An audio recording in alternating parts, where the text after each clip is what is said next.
Hey guys, welcome to a new series that I'm starting to record. So the first series I did was a Hillock Gladiator, the second one was Vinestalker Enchanter, and that should be uploaded by now. So I'm going to start with a bit more of a noob-friendly, I guess you could say, playthrough of the game. So I'm going to be running a fairly simple thing like the Hillock Gladiator, and I'm going to talk a lot more about my decisions and a lot of the things that I want to be doing. So, what kind of thing do I want to be playing? I haven't really thought about it, but I think I'm going to go with a Minotaur Berserker, and the reason why is because it's a very straightforward thing, and it's a lot of first players wins. And I forgot the music. Damn, I'll be back. Alright, and we're back. I apologize. I really should have. I should have done a retake, but I don't want to keep scripting this because it just feels out of place. Okay, so let's talk about a Minotaur Berserker just before we start the game. So why is the Minotaur Berserker considered the easiest, I guess, beginning class and race? Now, let's look at the Minotaur aptitude. So this can be done by pressing M. I'm gonna just quickly show all of them.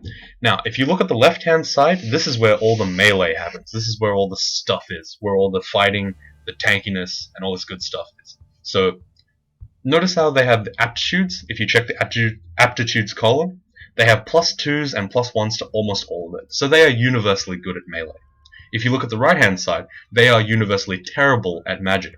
But, because we've picked Trog, and let me see this, Trog is the ancient god of berserking.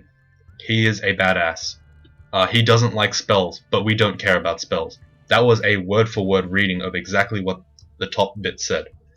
Trog gives you the ability to kill every single enemy at will, and to become invulnerable for short periods of time. He also summons overpowered allies. Also, he gifts you with anti-magic, which is the best brand. Trog likes it when you use Conjure Flame as an ability for free. He actually gives you piety for it. And he likes it when you kill everything. He doesn't like it when you cast magic. That's fine.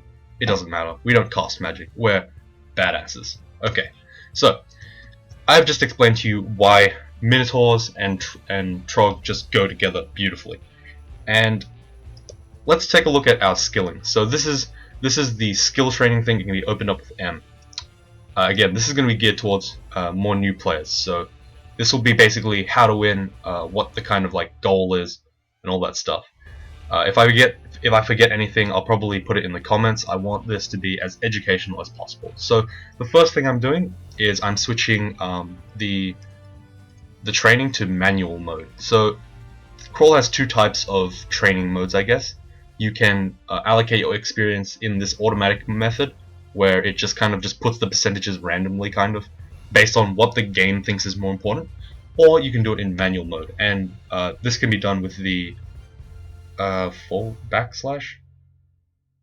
Oh no, it's a /. Okay, so the one that's under the question mark. So yeah, putting it to manual mode gives me a bit more control over what I want to put my EXP into.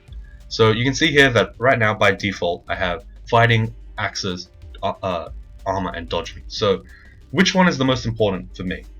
And a lot of pros will say, just do this, 100% on axes until it gets to something called minimum delay, which is when your axe won't swing any faster once you train past that point.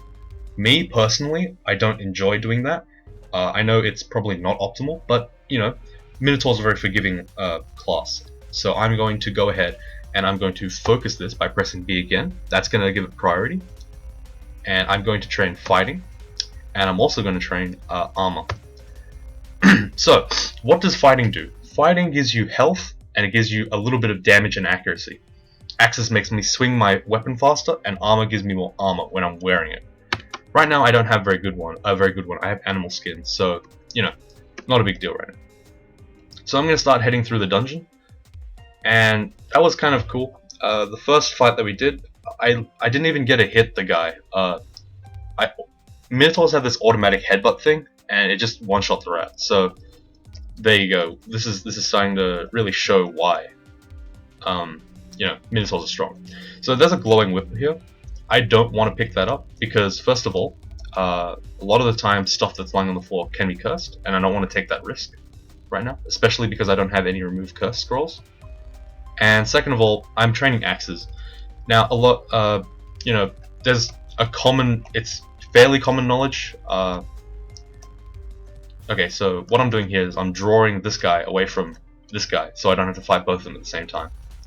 What was I saying? Yeah, so picking up this this whip kind of has its own issues. First of all, I'm not training maces and flails, which is down there.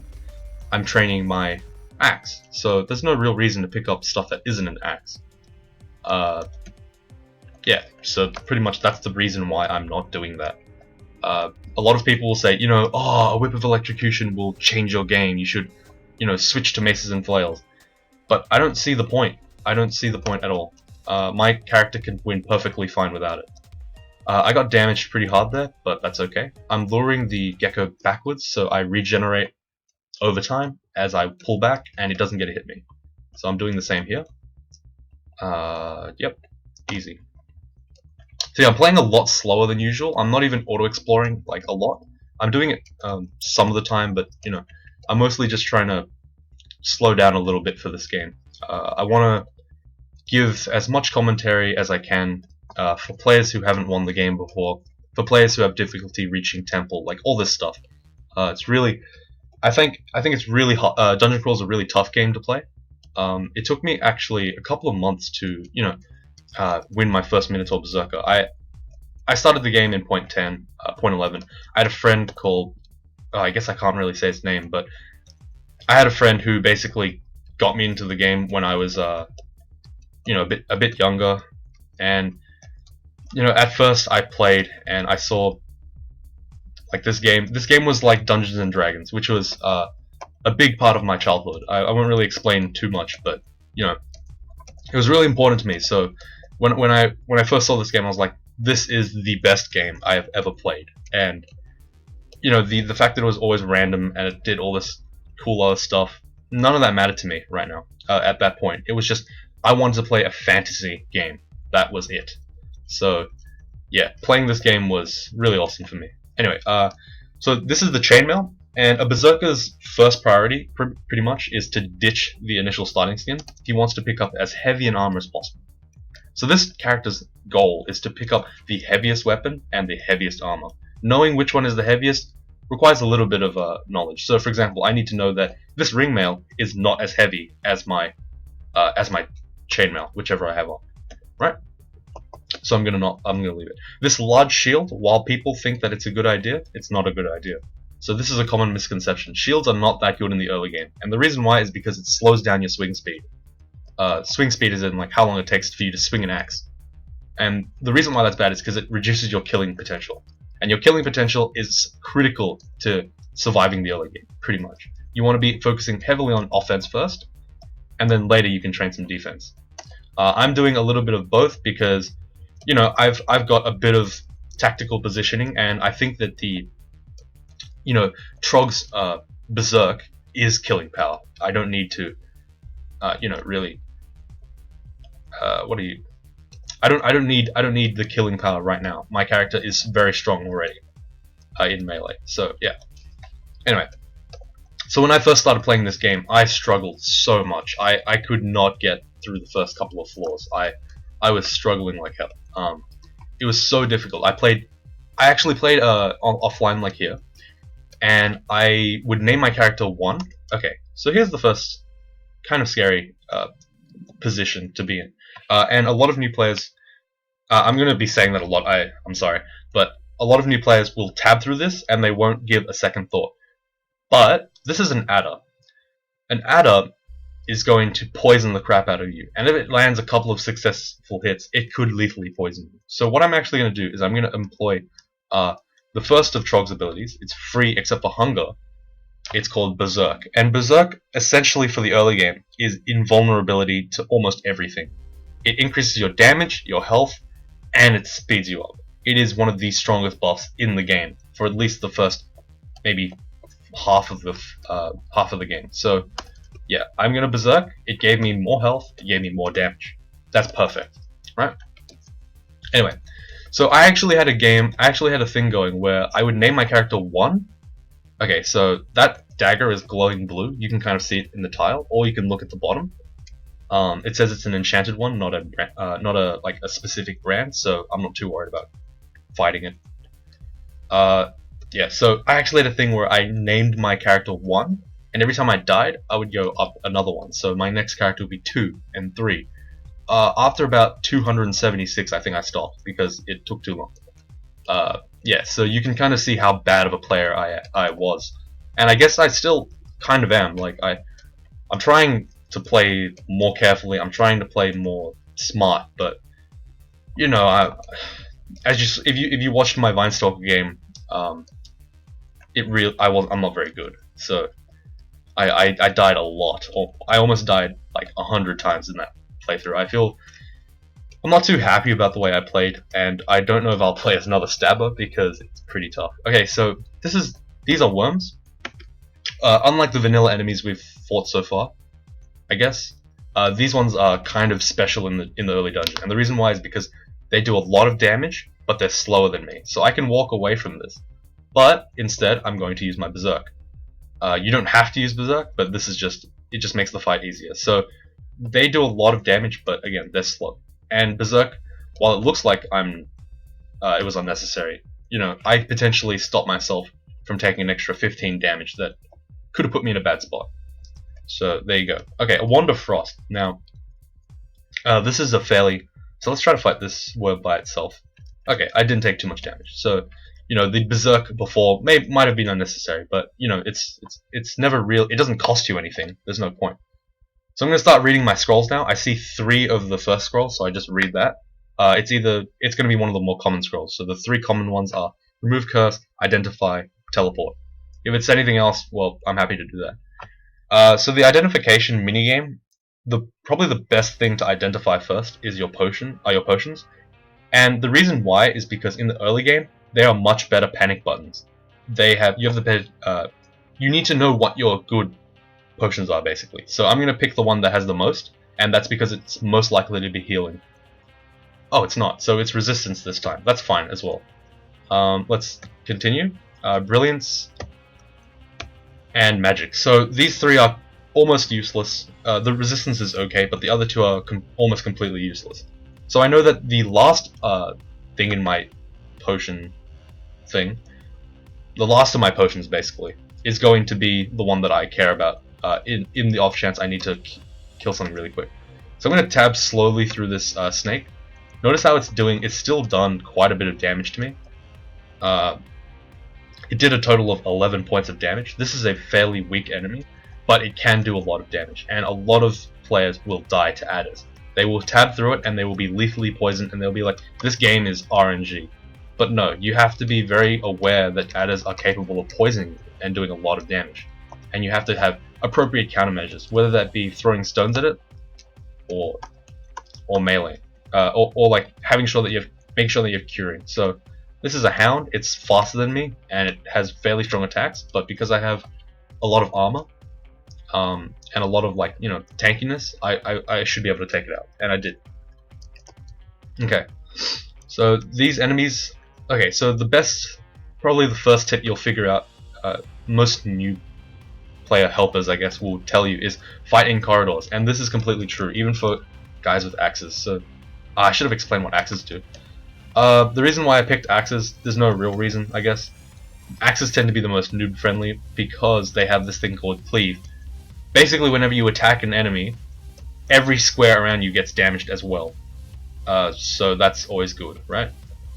It helps you, it kind of smooths out positioning errors that new players make, so yeah, that's good. Shiny helmet. I can't wield it because I'm a minotaur. I have big horns. Can't put a helmet on. Okay. So yeah, what else is there? So this is an orc. He's throwing tomahawks at me, which are mid-range missiles. I don't want to charge him down because there's probably an orc pack behind him. I don't know if there is, but sometimes there is. Okay, so we found our first war axe. So just look at the tile. The war axe is bigger than the hand axe. I'm going to use it. Look at the tile. It's bigger. I'm going to use it. Intuitively, this game makes a lot of sense. If you want to think about what does more damage, just look at what's bigger, what looks bigger, what looks stronger, pretty much, and that's gonna be a fairly reasonable gauge for what you want. What you want to be wielding. This axe is swinging a little bit slower, but it's swinging at a better. It's doing more damage. So there's a potion of degeneration in my inventory. I don't want it. Now, curing. It is the first healing that I've got. It heals a little bit, a very tiny amount, and it gives you, it cleanses you pretty much from all of the poison and stuff. Okay, so this book, as you can see, it's highlighted in red. You can't use it as Trog. Trog will get very angry if you use it. That's okay, we won't use it. But I'm going to keep it in my inventory to show you a bit of a trick. So, I'm going to press F to throw. I'm going to press I to bring on my inventory. I'm going to press G to select the book. And I'm going to put it right in front of me. I'm going to stand right here. I'm going to wait for him to step on the book. And then I'm going to use the Burn Spellbooks ability. And so this sets it on fire. And if I do it here, the spellbook bursts into flames and the orc's standing on it. And it explodes and it kills him. So that's a fairly useful trick that you can use to kill enemies that are really strong, like say Hydras. Obviously, you know, it's a very niche case, but you never know when it'll come in handy. So this scale mail is not as heavy as my chainmail, so I'm not going to use it. So I haven't really made too many big decisions in this game. You see, it's literally just been pick up the heaviest armor, pick up the heaviest. Hang on, I'm just going to turn rocks off because I don't want them anymore. Just pick up the heaviest armor, pick up the heaviest weapon. It's pretty straightforward. Okay, so this Wand of Lightning is actually very interesting. I'm going to identify it just so I know what the charges are. So as I said before, in this version of the game, using it on picking up a wand will tell you what it does, but using it will waste several charges unless you identify it. Okay, so this is a workaround. This is the same issue as a bee. It moves faster than you are. It attacks quite heavily. Its attacks are light, but they stack poison on you, so you don't want that. I'm gonna actually Berserk right here.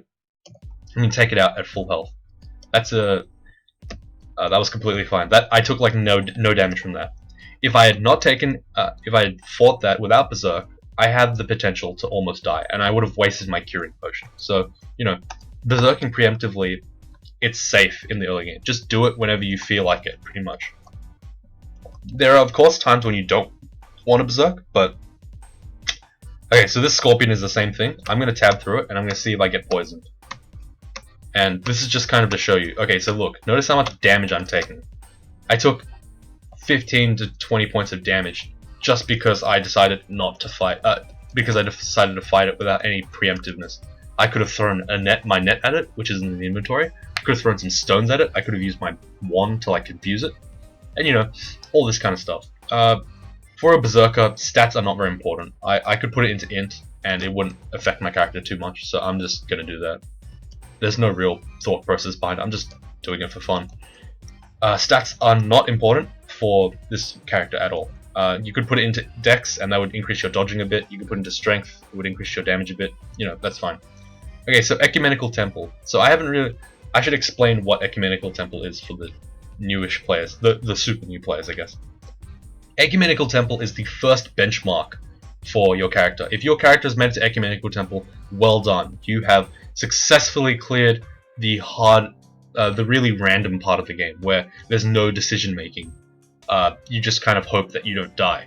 This is the place where you can choose your god, and that pretty much sets up your character for the rest of the game.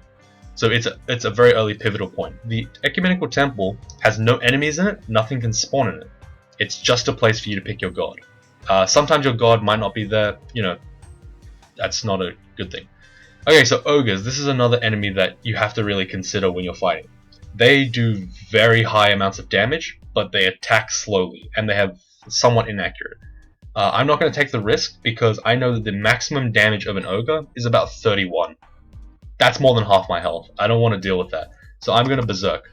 And already it hit me for 20, so you can kind of see that, you know, Berserking was the right choice here. I'd be down to 30 health if I had not Berserk. I'm gonna hit it once, it hit me for 20 again. So if I had not been Berserk, I'd be about at 10 health now. Wait, is that how it is? I'd be about 15 to 20.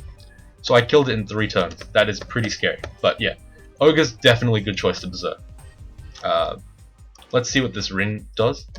It's a uncursed ring of ice. So a ring of ice is used mostly ice and fire, I guess. They are both used to boost your magic or fire spell power, which is not important to me. But they also come with the interesting point. It's a book of shop of books. I don't really need it. They also come with the interesting thing of giving you the resistance of the actual ring. Okay, I'm gonna Berserk again. I'm gonna kill him one hit. Good. It gives you, so the ring of ice gives you resist cold, but it gives you resist fire minus, so it makes you susceptible to fire, which is not a good thing. So rings of ice and fire should be pretty much ditched the second you find a protection from ice and cold or fire. And the reason why is because, you know, they don't come with the downside. The only reason why I'm keeping it is because later in the game there are potential areas where I might need some resist cold, and resist fire might not be useful. But other than that, pretty much it should not be put on. Having a negative resistance is really bad. Okay, so I see an extended fight here, and I think that I might take a bit of damage. So I'm going to use Trog's second ability, Trog's Hand. This gives me incredible regeneration, and it also gives me protection from magic. I'm going to cast it now. When I say protection from magic, I don't mean magical attacks, I mean hexes and like enchantments. So I've been playing for about 18 minutes, good. This is about on par with how slowly I wanted to do it. So I'm going to fight this out. I've killed the Null Shaman, and I think I'm just going to Berserk the rest of this. I want to have the damage to finish this fight out. There we go, excellent. So you notice that I'm going to near starving, that's completely fine.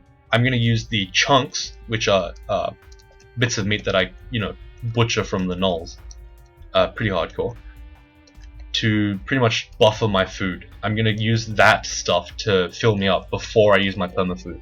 Permafood is stuff that doesn't rot.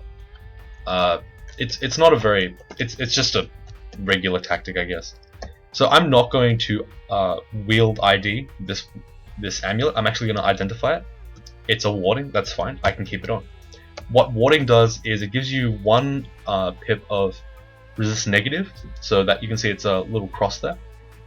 It also makes you take less damage from summoned creatures, so creatures that don't exist permanently, they're just kind of sitting here because of a summoner. So it's kind of useful, but not really. Potion of Mutation, I'm not going to drink it, and this is the most common mistake that players make in the early game. They think that you need to cheese the early game, you need to, you know, drink the Potion of Mutation, hopefully you get something good. If you don't, well, you know, you can always quit, or you'll die very quickly anyway. No, that's not the good. I guess it's good for having fun, but, you know, if you want to win this game, seriously, I would suggest not doing it, because, you know, it could end a potentially game-winning run, having something that could really screw your character over. So Orc Priests, these guys are the bane of new players. Again, they have this ability to smite you, which is basically, you know, a true damage, so it goes straight through your AC and straight through your evade, can't be dodged.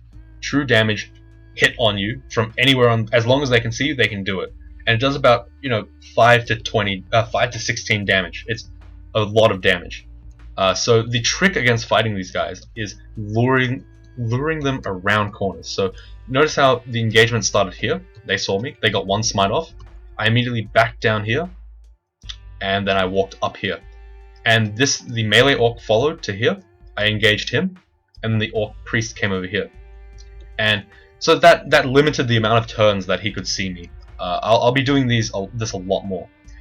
Alright, so an Ice Beast. Ice Beasts come with some mediocre damage, and they also come with ice damage. So I can actually put the Ring of Ice on, and that'll make me very resistant to it. It's a little bit too cautious, I guess. You don't have to be... I'm going to remove this now. You don't have to be, you know, holding your jewelry at bay. Okay, so here's another example. So I have 2 options now. I could charge forward, or I could pull back and go around this corner and limit the number of turns. But notice that limiting the number of turns takes 4 turns, and getting in melee with him takes 3. So I'm going to actually go and fight him. It takes 2 if you consider him moving towards you, but I was assuming that he would smite. The only reason why moving towards an enemy is bad is because it lures them into packs. But because, you know, this character's strong enough, I don't really have to worry about... I should be worrying about that because this is a more, you know, noob-friendly thing. But, you know, I just wanted to show that sometimes moving backwards isn't the best option. I might have taken a potential of 40 damage if he just sat there and smited me every single turn. Obviously, that probably wouldn't happen because the game tries to make it so that you don't get smited every single turn, but yeah. There you go. I want to make a point, basically. I don't know, it's not the optimal situation. I probably would have moved back anyway, but, you know, there's alternates. Sometimes charging an enemy is the correct choice. It's not always as straightforward. So an enemy like this, a centaur. A centaur is an interesting enemy in the early game because it shoots you at range and it moves faster than you. The only thing that saves you is the fact that the game is developed... Sorry. The game has developed Centaur AI to charge you in melee and then switch to its fists when it gets in combat, in melee combat. That's to try to make it a bit more balanced. So as you can see, I engaged this in melee, and it's now not wielding its bow, which is really good. It's a non-threat. So this bow is, I could pick it up, but, you know, again, I'm sticking to the theme of, you know, just use the only weapon that you want. The big axe is all you want. This is all I'm looking for. I'm not going to change my my style. I'm going to play what my build is. I'm going to just, you know, hold it out. I mean, okay, scrolls of noise are useless. And the reason why is because they're more suicidal than... they're a lot more suicidal than is worth it. You just shout. Scrolls of noise generate huge amounts of shouting. Okay, so you see that centaur shot an arrow at me. It missed, thankfully. And then I instinctively moved to get into melee with it. You can see it's wielding its bow right now in the tile. If I take a swing, it'll switch to its fists, and I'll be able to fight it easily. This adder and the centaur together, I might as well berserk. You know, I want you guys to really, if there's anything you can take away from this, it's just berserk as much as you freaking want. Just berserk. It gets you through the early game. It's so straightforward. But so many people don't use it. So this is a war axe. It's the same weapon I'm using. I don't need it. Okay, see, this is what happens when you don't berserk an enemy that is really dangerous. You end up taking half your health. So my tip to you guys is, if you're ever at half health, it means you're dead. Don't ever think that half health is fine. Half health is dead. Don't die. Okay? So, yeah, never play with half health. Okay, so the reason why I didn't berserk this ogre is because I've kind of got a feel for the amount of damage my character can put out, and you know, it's not. Oh, okay, from now on I'll probably berserk it because, frankly, I don't want to confuse players and make them think that, you know, oh, it's fine to just not berserk ogres. I want. Okay, let me discuss the stasis after. I want everyone to realize that berserk is really powerful, and I want them to understand that, you know, it's a good idea to berserk almost all the time in the early game, unless you have a certain couple of niche cases. And I'm going to be explaining these niche cases as they come along. And even then I probably will berserk, because berserk in the hands of a good player is really powerful enough to take on pretty much everything in the first hour and a half of the game. So realistically, there's no reason why I shouldn't. I'll just be explaining them all. So there's an orc here. There's an orc wizard here. He's purple. I'm going to move this way, and that's... You see how he has a question mark? It means he doesn't know where I am right now. By moving him out of line of sight, he's not going to notice me as quickly. And I can just run backwards to the stairs and, you know, take out this orc by myself. I'm a big warrior, but I can still play stealthily. So these guys are one of the most dangerous enemies in the early game. They are among the ogres in terms of dangerousness. And the reason why they're dangerous is because they are so tanky. They do a lot of damage, and they don't die very easily.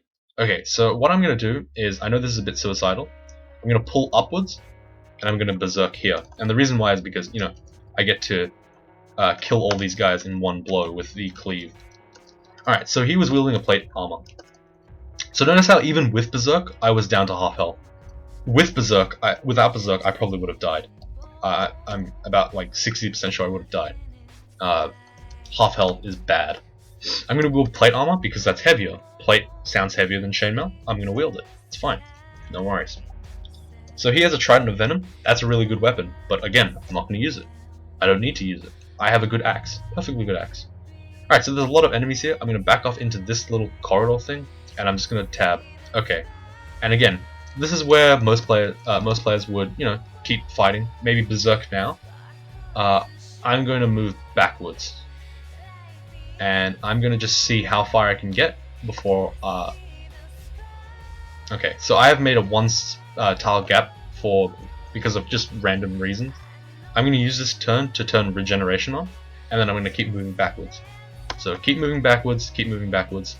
I'm drawing more attention to myself, but that's okay. Because at the end of the day, I can just berserk really heavily. Like now. I'm at about 3/4 health, I can berserk, and there you go, killed them all. I am slowed and exhausted. I need to consider my options. So the first thing I'm going to try is confusing this guy. And the reason why is because confusion will take away the threat of his constant stacking poison. He won't be attacking me every turn. I'm going to keep pulling back. Just try to get to the nearest staircase. There we go. Got up, full health. This slime is dangerous because it corrodes. Corrosion has changed since I started playing. It used to permanently disfigure your... Wow. Yeah, I'm taking a lot of damage because I'm talking. My bad. It used to permanently unenchant like -1 to some of your equipment. It doesn't do that anymore, thankfully. Okay, so this is the first shop that really has some interesting stuff. Now, if you are new to the game, I suggest just buying everything that's yellow. Always. Just always buy it first. Like, you don't need to know what it does, just buy it. It's yellow. It's good, alright? Yellow means perfectly good. I'm also going to buy the boots because I don't I don't have one right now. Every additional armor slot that you have gives you at least 1 armor. So you can see there, I think... let's see. I got an extra point of armor for it. I didn't even lose any dodge. And the reason why is because non-body armor doesn't actually decrease your dodge. So, yeah, there we go. Is there anything else in this... shop that's good? Well, the Scroll of Enchant weapon is good. I don't really know if I want to spend money on it yet. The meat ration is fine. And pretty much everything else isn't that good. The Disc of Storms is more suicidal than good. Yeah, and it requires more training than I care. Again, I'm going to try to make this character as simple as possible. I'm going to berserk on this ogre. Experience has taught me these guys are dangerous, so I'm not going to try to, you know, fight them without berserk for now. I've got a Wand of Disintegration. That's a really good wand. What it does is you can use it to break one-tile walls. You can also use it to deal incredible damage to enemies. Most people will use it as utility, but again, I use it often as damage in the early game. A lot of the things that you use have at least 1 or 2 purposes, so you know, don't really... for example, I could fight this ghost moth. This Moth of Wrath. So this is an enemy that I usually wouldn't fight, but I kind of want to show you. This is a Zot level enemy. This is an endgame enemy. It looks extremely dangerous. I'm gonna berserk it and see if I can kill it. Yep, I can kill it. Good. Let's train Dex. Yeah, don't do that in your regular playthrough, but you know, a Minotaur Berserker. I just wanted to show you that Zot enemies. Okay, I need to charge these guys down, and then berserk like this. Oops, that was a mistake. Yeah, I didn't want to... There was no real good place to run away, so I just decided to charge him down. Okay, let's continue. Alright, so this is D7. This is already pretty far. We're going good. Is there anything else that... Alright, so let's talk about training, I guess, for a bit. Thumbs up right now. There's nothing I need to train extra. Trog is... By limiting your options, Trog is doing you a favor. You don't want to be casting spells in the early game, unless you're a mage. You don't want to be doing all this crazy stuff. You just want your fighting, your armor, and your weapon. And obviously there's like... there's contention of like when to start and stop, but training these things, but you know, it's up to the player, really. Okay, so killer bees. Now these guys are really good early game killers. They are faster than you, they poison you, and they hit very quickly. And they come in swarms. I'm going to cast Regeneration. I don't have resistance to poison. I'm going to then Berserk. Alright, so I made a potentially lethal fight into a manageable one. And that's a very good skill for players. Always use your Berserk. So I'm using Berserk very liberally. Okay. Sorry. There's a lot to talk about, pretty much. I'm getting a bit stuck. If I forget anything and you want to chase it up, please just comment. I'll be more than happy to just tell you everything I know about it. All right. So this centaur shot me. What I did was immediately move around. I was here. I moved around this corner, and now the centaur can't see me until he's almost in melee range, and then I can charge him down. So again, very simple line of sight tricks that you can use to bait your enemies into getting close to you. Here there isn't any good option. I guess I could pull back here, but that's giving it like maybe 3 to 4 free shots. I'm going to move close to it instead. Those arrows aren't doing a lot of damage because of my high armor, but in a bad situation I could have taken like maybe 20 damage per shot. So it's a risk, but I took it. There are a whole bunch of consumables I could have used, but I didn't. Okay, so I'm pulling back even more. I saw the green smiter over there. I don't want to deal with that. This orc here is being a jerk. I'm going to use disintegration on it. Notice how it did like almost half his health. I'm going to use it again. Doesn't work. Doesn't work. Okay, so I've emptied the wand out already. That kind of sucks. So I'm going to start reading scrolls. Enchant which item? So it's asking me to enchant armor. It's going to make it... enchanting armor makes it better. It gives you more AC. I think like 16 now. No, I have 17. No biggie. I'm going to enchant my armor because it makes sense too. I'm going to do a thing called double zapping. I'm going to use the wand of lightning. I'm going to pull up this wall. I'm going to select up here, and I'm going to press exclamation mark. And you can see it there. The bolt of lightning actually hit the orc warrior twice. Double zapping is a pain. I probably shouldn't have done it because it's too confusing to new players. But that was like the most basic double zap, and yeah, I don't really want to explain too much. It's very confusing as a mechanic. Basically, some bolts of lightning can reflect against walls, potentially hitting an enemy twice. That's all there is to say. I don't want to, like it's very niche. They're very niche situations, so not worth mentioning. I'm just using it as a little bit of a buffer. Okay, so this is a cool vault. I haven't seen it since like 0.12. That's kind of awesome. I'm gonna ID my potions again. I'm looking for heal wounds basically. So these are cure mutations. That's pretty good. I'm gonna save these because later when I get malmutated, so I don't know what malmutated. It could stand for a whole bunch of things, but malmutated just basically means mutated against my will, negatively, pretty much. So if I get that a bunch of times, I could probably use cure mutation to clean my slate, pretty much, and get rid of that. Alright, so there's a centaur here. I'm going to move back, but I'm going to move back diagonally. Diagonal movement is really important, and the reason why is because by doing this, the frog is now standing in the way of the centaur. The centaur cannot shoot at me. I'm going to pull up. So the second I pulled up, you see the frog followed me. The centaur can now shoot at me. But I'm going to move up like this, and the centaur can't shoot at me again. I'm going to pull around the corner. Now the centaur can't even see me. It has to go all the way around the corner in order to get anywhere close to me. So this is an interesting situation where you could normally fight this guy, but then this guy would shoot you. So the move is actually to take the turn to stand here. And there's another centaur here. So again, the situation is completely changed. I'm going to first turn regen on. I'm going to pull back like this. And now you can see how there's two enemies that this guy can't shoot at me. This guy was in melee. So now this guy's getting blocked by this ant. I'm going to fight the ant. And I'm going to move forward, up diagonally. So now, notice how in that entire fight, maybe like 3 to 4 shots got off on me. I didn't really take any damage from the centaurs. It's just a constant use of line of sight to kind of trick the enemy into not shooting at you. It's really, and I don't talk about this at all in my other videos, pretty much. Again, regen Berserk, very powerful. You become invincible pretty much twice over because regen gives you a lot of health over time, and Berserk gives you a lot of damage and tankiness. Alright, so yeah, I didn't talk a lot about this in my earlier videos, and the reason why is because you know, it's kind of ingrained in me by now. I just naturally do these things. Like, it's almost like muscle memory. I've gotten to the point where when I play this game, I actually don't think about the game. I usually am sitting in, like, you know, I'm usually like doing other stuff, like talking to people, or, you know, just in general doing stuff. Okay, so again, I'm luring the centaur back. Oh wait, I took 2 shots from it. That's okay. You basically don't want to have 5 turns in a row where it's shooting at you, pelting you with arrows, because that's potential death right there, for like no real reason, or at least a consumable. So there's a cloak. This is good, because again, it gives me another AC point. Now, this is an artifact short sword.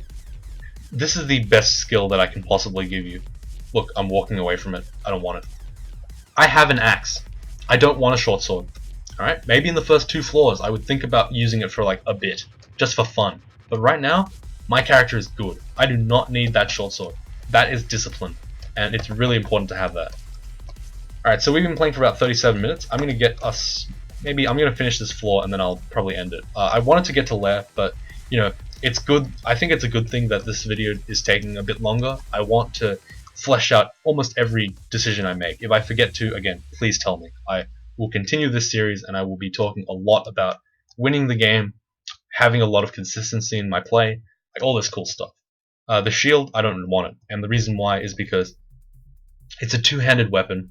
I'm going to eventually be using a 2-handed weapon. Having a shield on doesn't really help me at all. Right now the war axe is 1-handed, but you know, no biggie. Sky beasts, they can turn invisible. If you're scared of sky beasts, I suggest just the second it goes invisible, just walk backwards. It's the same speed as you, so you can just pretty much wait out its invisibility by walking in circles, walking around. You know, just in general, not engaging it while it's invisible. Bleh. Sorry. Okay, so there is an artifact dagger, but the most cool thing that I see here is the runed battle axe, and the reason why is because the battle axe is bigger than my axe. As you can see here, it's 2-sided. It's also 2-handed. It is a +5 of chopping. This is a lot of damage that I just got. This is excellent for me. I am very, very pleased with this weapon. So this troll is very strong in melee. So I'm just gonna tab very slowly, very slowly. If my health drops below half, drops to half, like about now, I'm gonna back off. I'm going to cast regeneration, and I'm gonna back off until about 75 health maybe, and then I'm gonna berserk it. So clearly my damage wasn't high enough, so berserking it one-shots it. So you can really see the difference in your berserk and your non-berserk states. You do a lot more damage in berserk. This is a couple of enemies, no biggie, no biggie. Psyche. Okay, so this character is going to be very tough, and she is a early game, mid game boss that is mostly only dangerous because she can stab you with her dagger. It's a distortion dagger, so I don't want to be within range of her very much. I'm going to put my stasis on. I'm going to put my Shrog's Hander, and I'm going to cast Brothers in Arms. So Brothers in Arms summons a Berserk ally, and Berserk, if you know what Berserk is, I've showed you. You know how powerful it is. Having a Berserk one is incredible. So I'm going to pull back, and I want to basically make it so that my Berserk ally engages it without me. Then I'm going to start shooting it with other stuff, and I'm going to back off. And we killed it. Good job. So a Dagger of Distortion is a dangerous weapon because it is something that can send you to the Abyss, and the Abyss is an area that is just way too strong.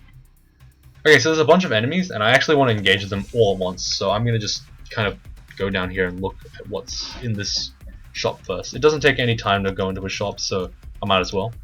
I'm going to pick up the Potion of Might beforehand. I'm going to move a little bit to the side. I'm going to keep moving to the side. I'm going to cast Regeneration. I'm going to use my Might that I just bought, and I'm going to Berserk on top of that. Oh, wait, hang on, I have Stasis on. Okay, I'm going to Berserk on top of that. And so now I'm Berserk, and even though I am Berserk, I don't have to mash tab. Look, my hands are off the keyboard. I'm still Berserk. I'm gonna, just calm down. Berserking does not mean you have to tab fast. So there's a whole bunch of enemies around me, and there's a couple of threats that I can identify on the screen. So I guess the top 3, you have the Hill Giant, which is to the top left, top right of me. It does a lot of damage. It's basically the next level of Ogre. You have the Crocodile over here, which does medium damage. And you have something invisible here. So apart from that, everything's okay. So I'm gonna swing once at the hill giant. I'm gonna kill a bunch of stuff around me. I'm gonna keep swinging, keep swinging, keep swinging, keep swinging, and we got him. Good job. All right, so that was just a way of me. That was a bit suicidal, but I'm just trying to show you that, like, you know, you don't have, like, even if you get yourself in a bad situation, you can sit back and identify what's going on. Alright, so the blowgun. Why did I pick this up, you might ask? Even though it's like crazy, like I told you very specifically, don't use the axes. I just want to show you that there's a couple of other ways to play that don't really interfere with your playstyle. So Joseph is basically a centaur. You basically you want to lure him around the corner and then berserk him when he's in range. I think hilariously I've fought Joseph all 3 times. I think I've had videos on this channel. So yeah, there we go. Wand of teleportation, that's good. I want to ID that as soon as possible because I don't want to waste extra ID charges. Book of shop of books, don't want to. Okay,